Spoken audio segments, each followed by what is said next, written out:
guys, and welcome to a brand new video. In this video today is the preview, of course, for the Sheffield Wednesday versus Leeds United game, playing away from home. Anyway, let's get into the preview and start, of course, what we always do with the last 6 meetings. Now, this surprised me when I looked at the last 6 meetings, because in the last 6 meetings, it was a 0-0 draw.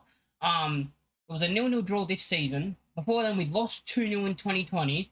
2019 was a 0-0 draw, and then the other game in 2019 was a 1-0 win for us. Before then was a 1-1 draw in 2018, and then, of course, is a 2-1 loss in 2018 as well. So in the last 6 games against Sheffield Wednesday, they've won 2 and we've only won 1 with 3 draws. So mostly draws, but they won more than what we've won against them. The head-to-head wise, they won more than what we have in the last 6, which surprised me. I thought we would have more wins, but it looks like they've beat us more times than what we've beaten them. Oh, I had my brain. Anyway, so they scored 5 goals in these games and we only scored 3. 14 yellow cards to 5, 0 red cards each. So it's a low-scoring game normally, with every single game coming between 1 or 2 goals in this fixture the last time we played them. Because, and you look at the draws are 0-0, 0-0, 0-0, 1-1. So 2 0-0s and a 1-1 are the draws. If you go on the recent form as well, you look at Sheffield Wednesday's recent form. Sheffield Wednesday have looked good as well. They have won 5 out of their last 6, beating Birmingham. And then after that, they lost to Leicester only 2-0. And then after that was just they won 4 in a row since then, against Millwall 2-0, against Bristol 2-1 with them having a red card, with Sheffield Wednesday having the red card.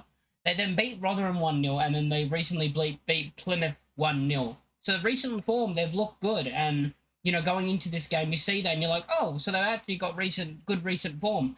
You look at it, their form is better than ours if you count the cup game. If you count the cup game, their form is better than ours. But if you go off the league, it's pretty close, If you go off the league, we've got the exact same. We've actually got the exact same last 6 games if you just count the league, with almost the same, actually. Sorry, they've got a loss, we've got a draw.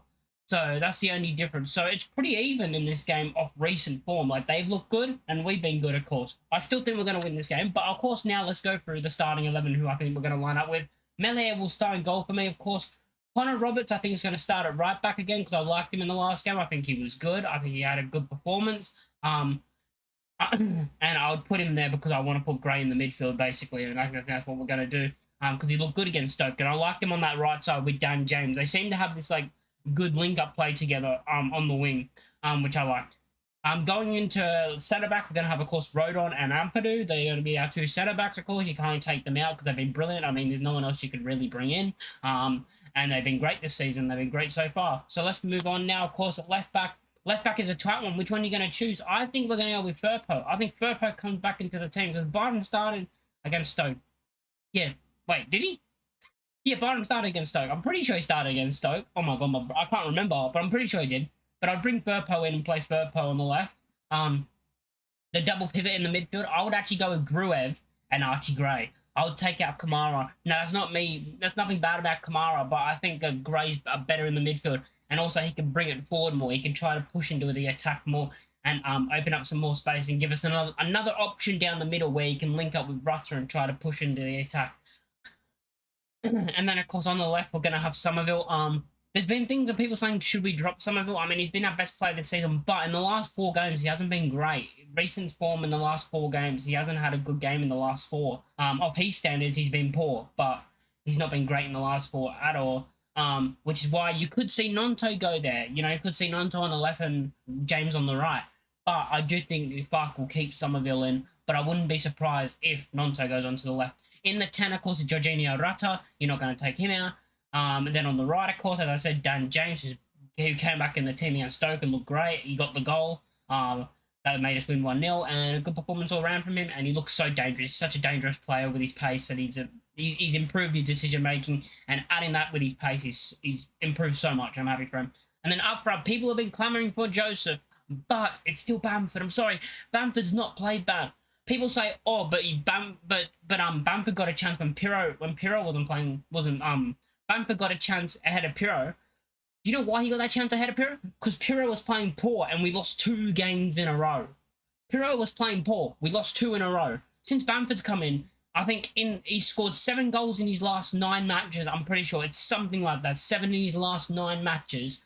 And we haven't lost a game since he's come into the team. That's different compared to Pirro, sorry, who was in the team, not playing well, and we lost 2 in a row in December.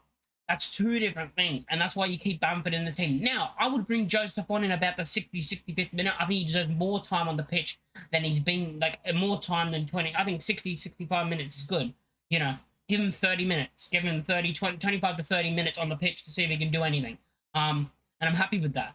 I wouldn't bring him on for Bamford either. I want to see them in a front 2 together. I don't know how you would do that unless the only way I can see us doing that is if Somerville's having a bad game again, or whoever's having a bad game on the wings out of James and Somerville, whoever starts, you bring them off, bring Joseph in, you put Joseph up front with Bamford, and then you kind of play like 2 10s with Rutter and DJ. Basically, like, they could play out wide. I mean, James can play out wide, and Rutter can push out wide as well, because I think Rutter has the ability to play out wide, and you push them into 2 10 position. Just see how it works. Just see how it works. Playing 2 up front. You know, I want to see that. Just like, even if it's just once off the bench in a game. But yeah, score prediction for this game. I think we're going to win this game. I think it's going to be a 2-0 win with Dan James getting a goal and Patrick Bamford getting a goal, and we're going to win this game 2-0. Thanks for watching the video. I want you guys to leave your comment section in the comment section down below. I want you to leave your score predictions, and I'll catch you boys in the next one. Peace.